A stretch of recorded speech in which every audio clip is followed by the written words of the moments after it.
क्योंकि हमारे देश में विदेशी कंपनियां हमारे देश का रुपया लूट कर जाती हैं। अमेरिका ने अपने डॉलर को पूरी दुनिया में स्थापित कर दिया। अमेरिका के पास खुद कई ट्रिलियन डॉलर का कर्ज है, जितनी उसकी अर्थव्यवस्था है उससे ज्यादा उसके ऊपर कर्ज है। अब अगर अमेरिका के ऊपर कर्ज है तो अमेरिका को कर्ज दिया किसने? जापान के ऊपर, फ्रांस के ऊपर, जर्मनी के ऊपर, इंग्लैंड के ऊपर भी कर्ज है, तो इनको कर्ज दे कौन रहा है?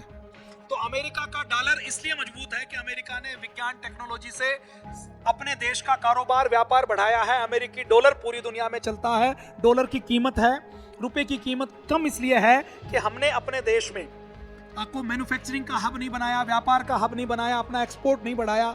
अगर हम अपने देश में अच्छी अच्छी कंपनियां स्थापित करेंगे, देश में व्यापार को बढ़ाएंगे, टेक्नोलॉजी को बढ़ाएंगे, विज्ञान को बढ़ाएंगे, पूरी दुनिया को हम टेक्नोलॉजी देने का काम करेंगे, तो हमारे रुपए की कीमत भी बढ़ जाएगी। जो हमसे सामान खरीदेंगे उनको रुपए में सामान खरीदना पड़ेगा, तो उसकी कीमत बढ़ जाएगी। तो सबसे पहले हम क्या कर सकते हैं? हम अखंड प्रचंड पुरुषार्थ करके देश के विकास में अपना योगदान दें।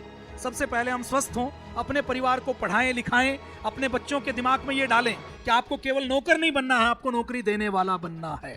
हमारे देश में इन वामपंथियों ने क्या किया, फिल्मों ने क्या किया, बॉलीवुड ने क्या किया? इन्होंने कहा कि जो पैसे वाला है वो बेईमान है।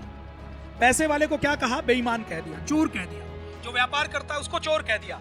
जिस समाज संस्कृति में पैसे वाले को, व्यापारी को, फैक्ट्री चलाने वाले को चोर कहा जाएगा, बेईमान कहा जाएगा, वहां पर उद्योग धंधे नहीं होंगे। उद्योग धंधे नहीं होंगे तो देश का विकास नहीं हो सकता।